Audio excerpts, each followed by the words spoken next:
Кыргызстанда 11-апрелде жергиликтүү кеңештерге депутаттарды шайлоо менен биргеликте Конституциянын жаңы долбоору жалпы элдик добуш берүүгө коюлду. Ал эми референдумдун алдын ала жыйынтыгы боюнча өлкөдө Конституциянын жаңы долбоору кабыл алынып, шайлоочулардын 79%дан ашыгы президенттик башкаруу формасын колдоду. Бирок бүгүнкү күндө айрым саясий партиялардын өкүлдөрү кээ бир шайлоо тилкелеринде ири мыйзам бузуу табылгандыгын айтып чыгышты. Дагыраагы бул туурасында Реформа саясий партиясынын өкүлдөрү жергиликтүү кеңештин депутаттарына добуш берүү үчүн идентификациядан өткөн шайлоочулар менен референдумга келген шайлоочулардын санындагы айрым дал келбей, добуштун жыйынтыгы боюнча протоколдор күмөн жаратып жатат дешүүдө. Ал тургай шайлоонун жана референдумдун жыйынтыгынын кечеңдеши дагы кандайдыр бир натыйжаларды бурмалоого шектенүүнү туудурганын билдиришти. Азыр эми ошол протоколдордун ичинде мындай акырын бир нерселерди өчүрүп, оңдоп койгондорун, бир кол менен эле баары үчүн кол коюп койгондорун,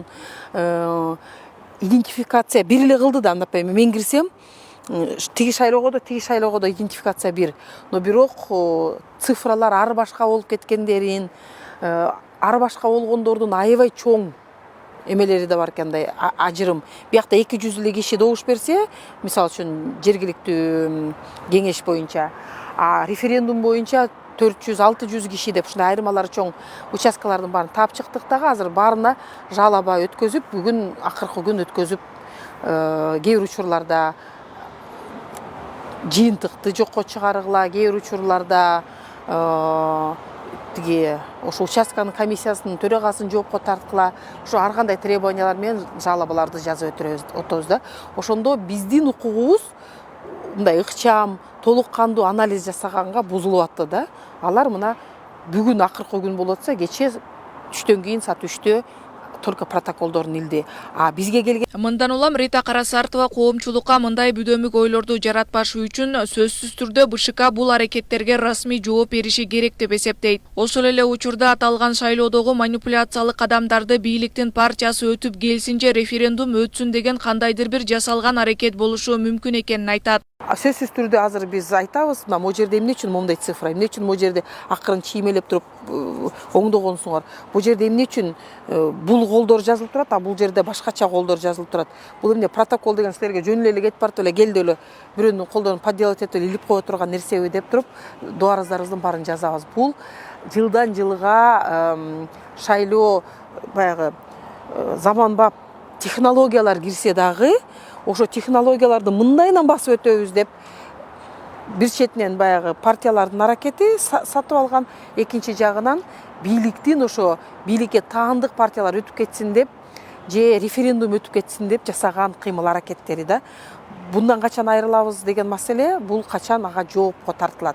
БШКнын мурдагы мүчөсү юрист Атыр Абдрахматова бул аракеттер мыйзамсыз көрүнүш экенин жана добуш берүү протоколдорундагы айырмачылыктар тилекке каршы мурдатан бери эле калыптанып калган кандайдыр бир манипуляциялык схема деп баалады. Андыктан Абдрахматова буга БШК ар бир ашык шайлоочу боюнча расмий жооп бериши керектигини, бирок эгерде ар бир ашык шайлоочу боюнча жана референдумга катышкан шайлоочу боюнча жооп бере албаган болсо, анда бул саясий манипуляция референдумду жокко чыгаруу толук негиз болот дейт. Ал тургай ал январда өткөн референдумга да чоң залакасы тийип калаарын эскертти. Мурунтан бери калыптанып калган бир манипуляция схема. Анан кийин азыр бул ошол принципиалдуу партиялар менен көз каранды байкоочулар, жөнөкөй активисттер биз ишенбей шайлоонун жыйынтыгына, референдумдун жыйынтыгына деп иликтеп баштагандан чыгып атат да. Анан буну азыр расмий ар бир ошол ашык адам боюнча расмий жооп бериш керек БШК. Эгерде азыр алар ар бир ошол ашык шайлоочу боюнча референдумга катышкан адам боюнча жооп бере албаса, анда бул саясий манипуляция референдумду жокко чыгарганга толук кандуу негиз. Анан эң жаманы бул манипуляция өткөн январда өткөн референдумга дагы залакасы тиет. Анда азыр ошол референдумдукун дагы январда өткөн референдумду дагы текшерип чыгыш керек. Ошол эле учурда Атыр Абдрахматова учурда укук коргоо органдары, прокуратура бул аракет боюнча үн катпай жатканы да чоң суроо жаратып жатканын айтат. Бирок Абдрахматова кандай болгон күндө да ар бир шайлоо тилкелериндеги жыйынтыкты кайрадан тез аранын ичинде санап чыгуу талабын койду. Анткени ал 17 күндүн ичинде расмий жыйынтык чыгышы керектигин белгилеп, бирок өкүнүчкө карай документте келишпестик орун алып жаткан болсо, БШК кантип расмий жыйынтык чыгарат деген чоң суроо жаралат дейт. Мындан улам юрист бул абдан чоң орчундуу көйгөй экенин менен белгилеп, шайлоонун жана референдумдун жыйынтыгы боюнча элге толук кандуу ишенимдүү маалымат берилбейинче референдумга дагы жергиликтүү кеңештин шайлоосуна да ишенбөөчүлүк жаратып коюшу ыктымалдыгын айтты. Канчалаган мыйзам бузууну азыр ачыктап атабыз. Эсиңер, азыр мунун баардыгын ар бир участканы кайрадан санап чыкпасак, мен азыр талап кылат элем силер аркылуу дагы ар бир участканы саясий партиялардын мынакей көз карандысыз клуб, медиа, общее дело аларды кошуп, кайрадан баардык участкалардын жыйынтыктарын санап чыгыш керек.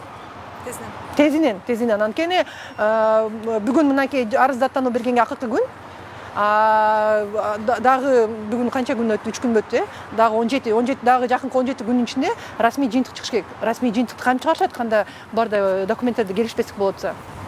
Бул добуш берүүнүн бурмалуу болгону көрүнүп турбайбы, ачыкчы. Ал эми бул боюнча Бишкек аймактык шайлоо комиссиясы шайлоочулардын санындагы дал келбестикти, Бишкек шаардык кеңешти шайлоо менен референдумга катышуучулардын тизмесиндеги айырмачылыктарга байланыштуу экенин айтып, коомчулукту паникага алдырбоого чакырган. Бишкек шаардык кеңешинде шайлоо тизмесинде шаарда каттоосу болгон шайлоочулар гана болгон. Өлкө тышында мигранттар жана башка жарандар үчүн форма 2 калган. Референдум боюнча бизде өлкө тышында 58 000 шайлоочубуз бар. Мамлекеттик каттоо кызматы бул шайлоочуларды референдум боюнча өлкө ичиндеги шайлоочулардын тизмесинен чыгарып, өлкө тышындагы шайлоо участкаларына каттаган. Ошондуктан тизмелер айырмаланат. Мыйзамга ылайык Бишкек шаарында референдум боюнча тизмеге өзгөчө категориядагы жарандар, аскерлер, оорулуулар жана башка да кирген. Өтүнүч паникага алдырбагыла. Эске салчу жагдай референдум жөнүндөгү мыйзамга ылайык шайлоо жыйынтыктары жөнүндө протокол, референдумдун катышуучулары жөнүндө алгачкы жана жыйынтыктоочу дүмүрчөктөр мөөр менен басылып, андан кийин БШКнын серверине жиберилет. Бирок 11 апрелде алар жарыяланган эмес. Белгилей кетсек, 11 апрелде Конституциянын жаңы долбоору боюнча референдум менен кошо Кыргызстанда жергиликтүү кеңештерге шайлоо өткөн.